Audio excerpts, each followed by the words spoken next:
Today I'm going to teach you something that I think everybody loves, but we kind of forget to make it. It's always kind of out there somewhere in the world, but do you ever bring it home? It's called bruschetta. Now obviously let's start with the bread. I'm using a baguette. I just kind of sliced it into, I guess that's about a ½ inch slice. Drizzled it with a little bit of oil, salt, and pepper, and I threw it in the oven.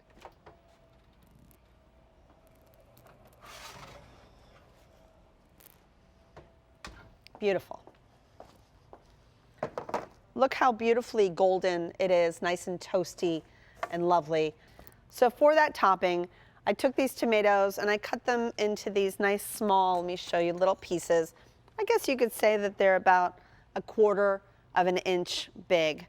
And I use different color ones, but like I said, it's totally up to you as to what type of tomato you want to use. Just make sure it tastes good. I'm going to rip some basils. I'm not going to cut it, I'm just going to rip it. That's actually the best way to work with basil, is not to cut it, just to rip it, because it does get dark very quickly. It's just nice and fresher this way. Okay, so after you've ripped up some basil, go ahead and add your favorite extra virgin olive oil, and I'm pretty liberal with it.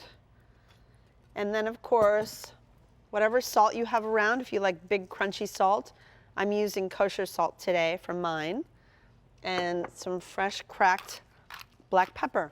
When you're cooking simple dishes like this Italian dish, bruschetta, you really just want really good ingredients because you're using so few of them. Mix that up. And that's about it. As far as garlic, I'm actually not adding garlic into my tomato mix. I'm adding it onto the bread.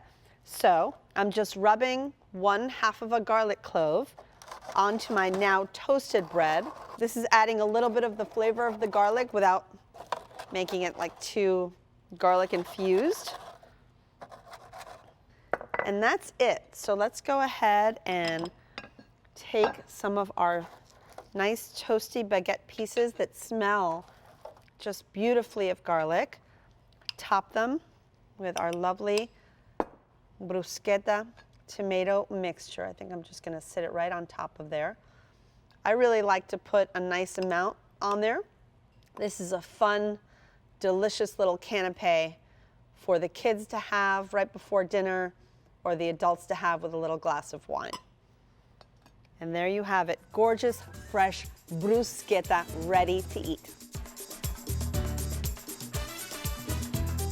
You can try making a classic bruschetta for your family by following my recipe on checkpleasefl.com.